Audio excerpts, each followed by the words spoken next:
Welcome back to the Real Rap Coalition. I am Black Ass Roots here with another episode for y'all. Today we're going to be starting on Loki season 2, episode 1. Now, I know that we did not do Loki season 1 for y'all. However, I am very well versed in most things MCU. I've pretty much seen almost everything. So I'm not just starting with, Loki season 2. I watched the whole Loki season 1 when it came out, and I revisited before the second season came out. But yeah, today we're gonna be starting with episode 1.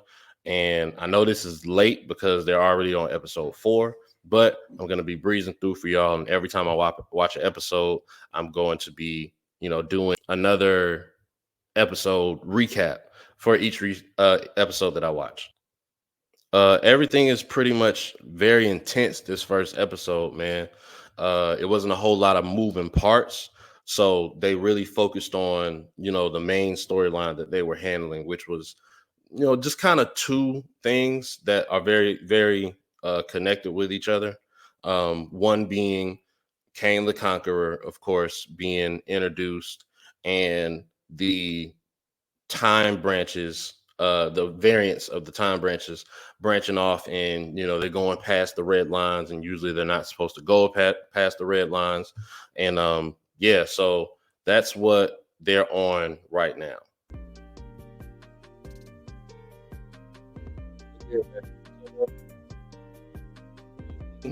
He's having an issue amongst all of these other things. Keeps time jumping between different timelines and whatnot. Later on, we find out that it's called time skipping, so that's how I'm going to refer to it. However, they don't find that out until a little bit later on in the episode. He keeps jumping around. He's trying to make his way to Mobius and B-15, the time officer that they were dealing with heavily with the first season. While that's going on, Mobius, and B-15 are trying to assess the whole, time fracturing, or not fracturing, but branching off, and their normal thing for the working for the TVA is keeping all of the branches within those two red lines, because apparently if it goes past that, then bad things can happen. So this is just how they trim the fat and keep everything in line. But they find out in season 1 that every time that they purge or prune these other branches, they start taking away lives that are being lived in these different timelines and different branches and whatnot.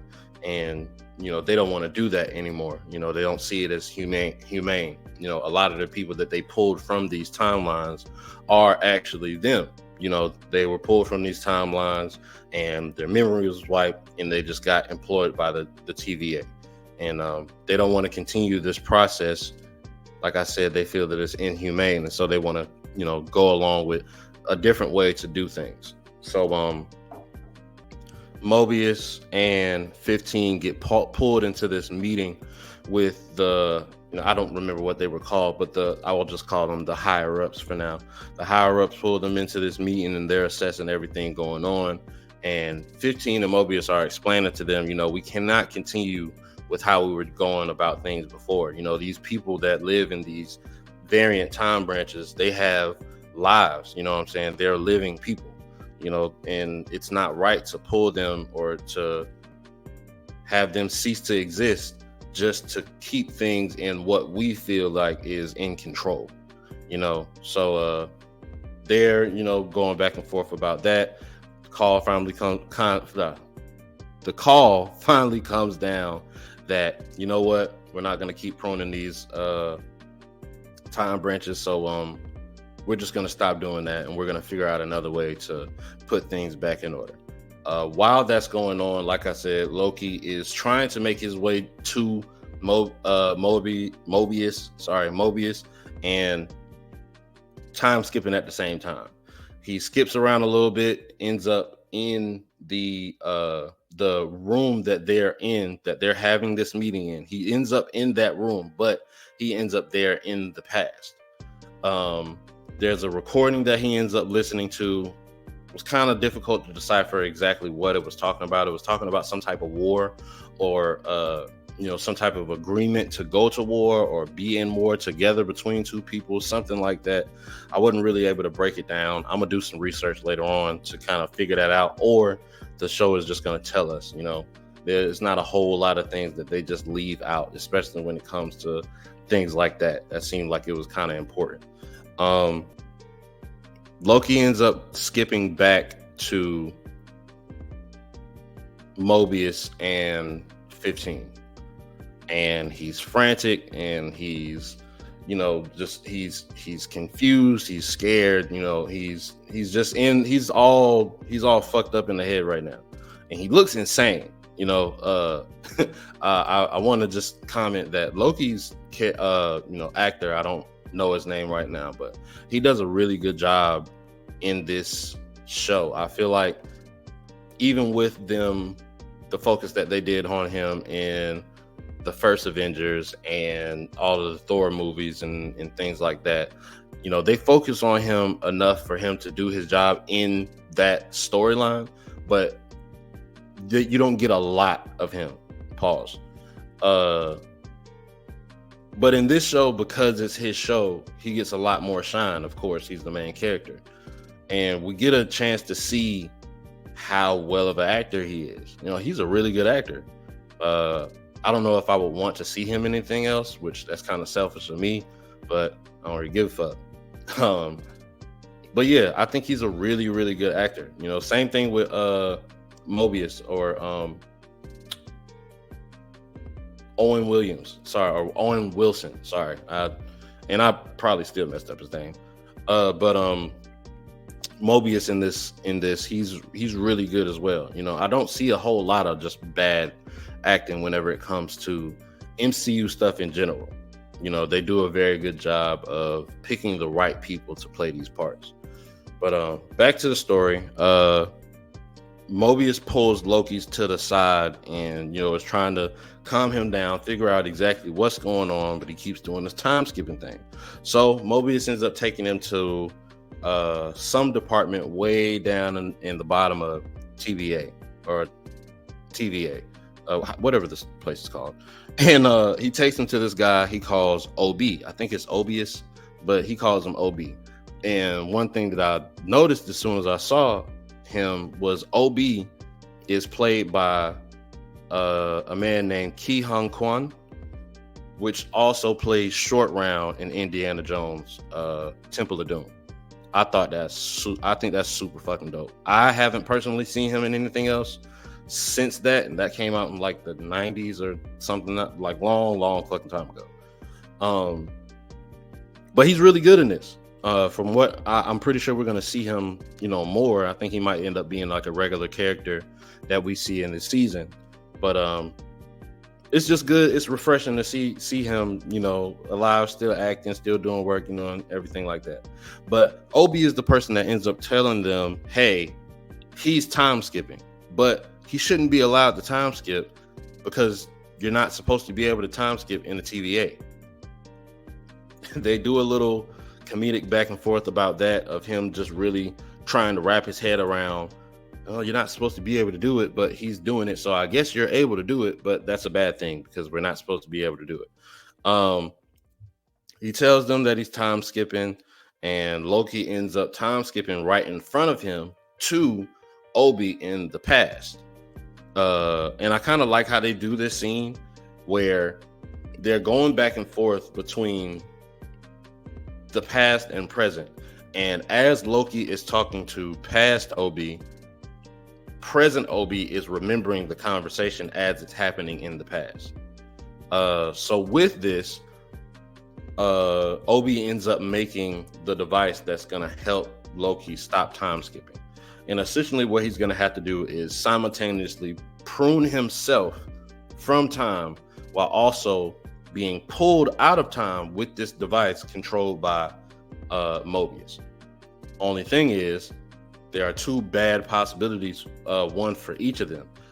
Loki could end up being lost in time forever if it's not done right at the perfect time. Mobius can have his skin snatched from his body because he's gonna be in like the essence of time. They have a room or like a, I don't know really what it's called, like the time and space room, basically, where you can see all of the effects on this is really, really good how they set up this room. But it's basically all of the branches of time are going into this machine that weaves them all together and keeps them tightly organized. While that's going on, they find out that this machine can't handle all of these new branches that are being fed into it. So that shortens their time even more. There's a point where Obi says, all right, you're going to have an hour to do this. And then one of the little branches whips and smacks the window, cracks it. And he's like, all right, you're going to have 5 minutes. So they continue on. Loki ends up time skipping again to the past again. And I thought it was cool because at one point before he time skips, Mobius is kind of, thinking about the repercussions of doing this wrong. And he writes down, like in dust, skin, ? So then Loki time skips to the past, sees that, and says, oh, he ends up being in the future because he does that. Mobius does that in the present. And then it's still there when Loki gets done time skipping to the new point, which is in the future. He ends up going through the TVA. It's mostly empty, but there's also something going on. I can't really tell what, but there's some type of alarm going off. There's not a whole lot of people there. And it seems like everybody is trying to get away from whatever is going on in this building right now. They jump back and forth again between Mobius setting up the device, and it's basically like a little like a big mechanic fishing rod that slings this reel out to the time branches, and it's trying to pull him, Loki, from existence on that side. And they do a really good job of building this moment up because everything kind of just slows down. Everything just starts kind of move, not necessarily slow motion, but everything is just really slow. Like Loki starts to move slow. It seems like Mobius is just standing still, waiting for this plan to work. And they build it up to the point where I honestly get a little frustrated with it, with just how much they're building this up. That just may be my impatience because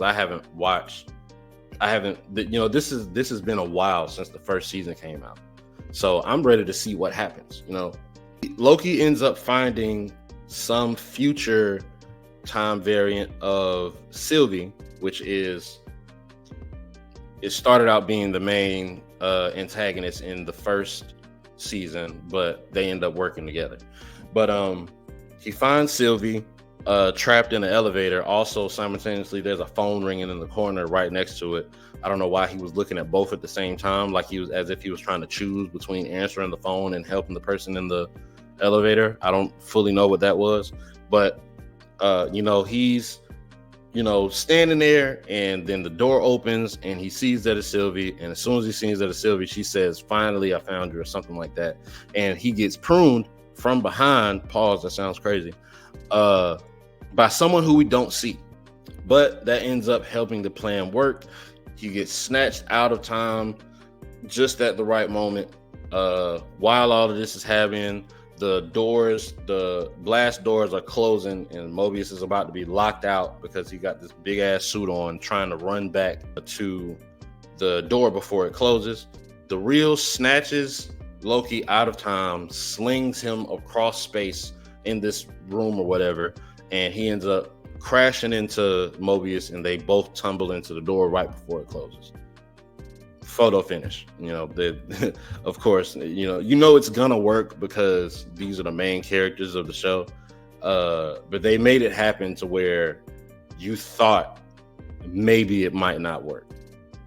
So that's pretty much the end of that part. They start rolling the end credits, but then they have a post credit of Sylvie stepping through another time door into somewhere in Oklahoma in 1982. She's in some open field somewhere, and this is in one of the variant time branches. And it seems like she's having this moment of nostalgia, because if you watch the first season, spoiler alert, by the way, if you watch the first season, she had a life before she became what she is now. Her memory got wiped in all of this, and she's just having a moment. She ends up going into a McDonald's somewhere in Oklahoma, and she says, I want to try everything, because dude asked him, can I take your order or whatever, or something like that. But yeah, she seems to be having this moment of nostalgia while she's looking around and seeing all of these people just enjoying and living life. So that's pretty much where that ends at. It was a pretty good episode compared to what I know Loki to be, the show. It was slow, but I mean, I think the first one started out just a little bit slow. But with everything ending the way that it did, the last episode, this is slow compared to that. So, yeah, they're moving right along, man. Episode was pretty good. It was very intense, and I'm excited to watch the next episode. And as soon as I'm done with this, I'm gonna go ahead and watch the next episode. So, thank y'all for tuning in. Again, make sure you like, comment, and subscribe. Share it with a friend. I always say how I very much appreciate the people that do take time out to watch our content and leave comments and leave likes on the videos. And y'all help us, get to what we're trying to get to with growing this page. And all of us very much appreciate it. So with that being said, this has been another episode of the Real Rap Coalition podcast. We're going to be back again with another episode for this. We're going to be back again for Friday's episode for the movie review. We're going to be reviewing Requiem for a Dream, and thank y'all again, man. Peace out.